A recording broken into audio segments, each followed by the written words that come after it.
It's like a 180 transformation.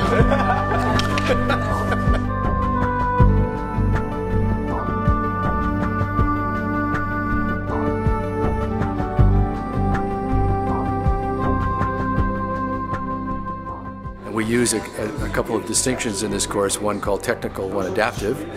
And technical simply refers to what the organization already knows and is good at. And that is the comfort zone for the organization, albeit probably very important to its current success. Our task here is to A, stretch ourselves with the ambition of inquiring into what the concept of breaking challenge might be, and some of you perhaps have that as your assignment, others not. Technical change is basically drawing upon your existing capabilities, things you already know how to do that exist within the repertoire of the organization, and by virtue of discipline and focus you do things faster or cheaper or with higher quality, and you're improving incrementally on a known capacity that you've got in the organization. Yeah, and I think back to resources, processes, and values is who do you have the relationships with? Who do you have the networks with? Are they the usual suspects?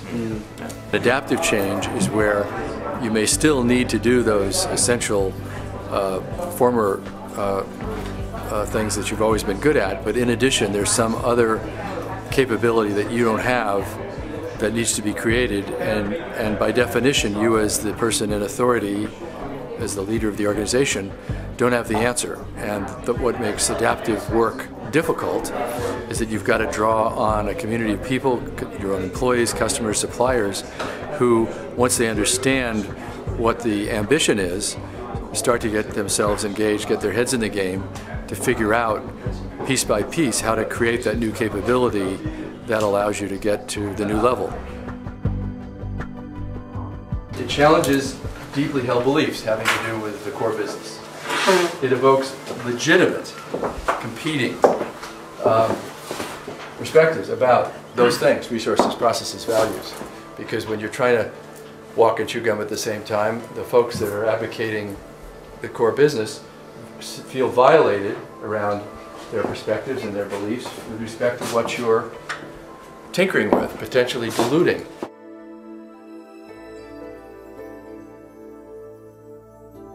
The first is, I want you to be able to distinguish, I'm going to use now Heifetz's language, technical from adaptive change. So, or if you will, sustaining from disruptive innovation. I want you to be able to know the difference, which is what and how do you know. So I want, before we're done, for you to be pretty clear about that. And again, it is relative, but I think you'll know a lot more than you do right now. If you're really trying to get traction or trying to get the maximum amount out of this experience with 180, your deep commitment to try to make something happen that wouldn't happen anyway should be your final exam. By the way, making happen what was supposed to happen anyway is hard. It's a day job. It's really hard work to get to happen what's supposed to happen, as we all know. I don't want to make light of that. It's when you're trying to go from this to this that it's adaptive, that it's disruptive. So one person's adaptive work is another person's technical work, depending upon what you know how to do. Doing the straddle is bad and doing the Fosbury flop is good. Doing technical work is bad, doing adaptive work is good.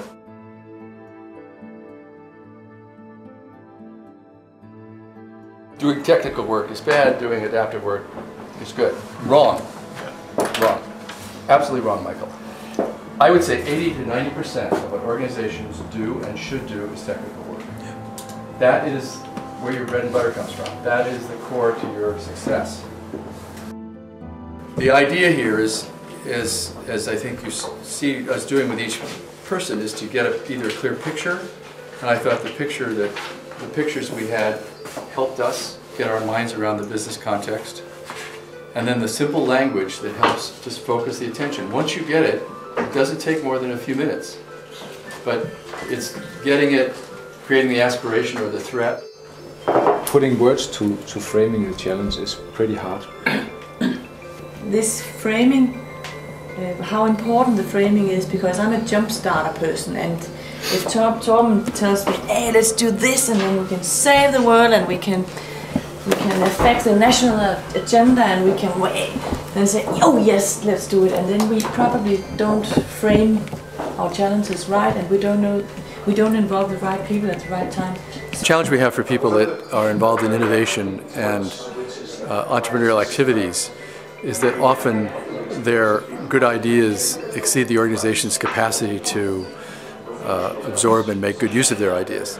And so an essential foundation to being a successful innovator, an entrepreneur, is to basically be able to think deeply about how organizations work and how you take a body of ideas that are exciting to you and communicate them and enroll other people in that work.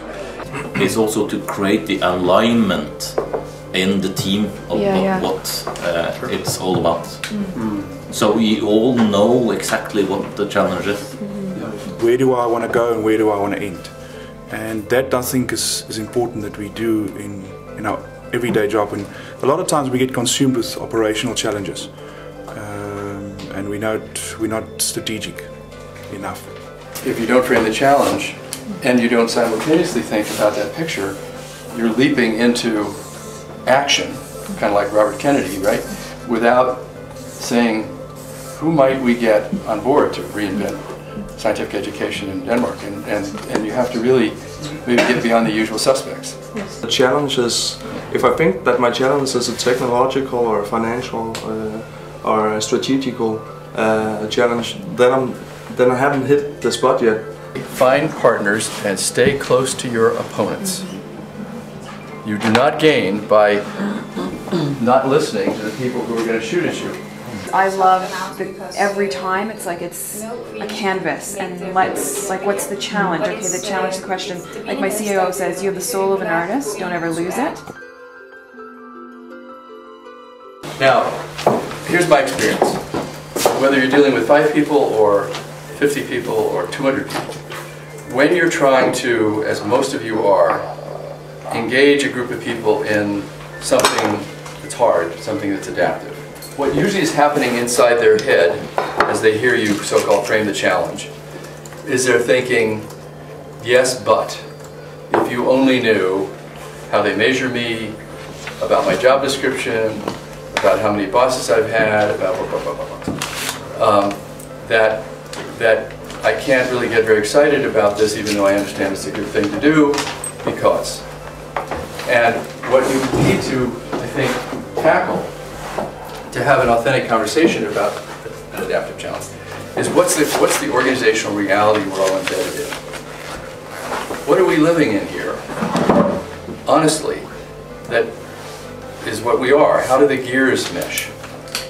Typically, the innovator, the entrepreneur within an organization runs up against the fact that what they're proposing, if it indeed is seriously innovative, is pushing the envelope, it's pushing people out of their comfort zone, and what this whole program tries to do is to get them to tackle what we call adaptive change, which is where essentially the organization, together with the entrepreneur in some kind of a partnership, join arms and try to invent and create the pieces of the new capability that incorporate the old good stuff the organization knows about, but also adds on the new stuff that the innovator is trying to contribute.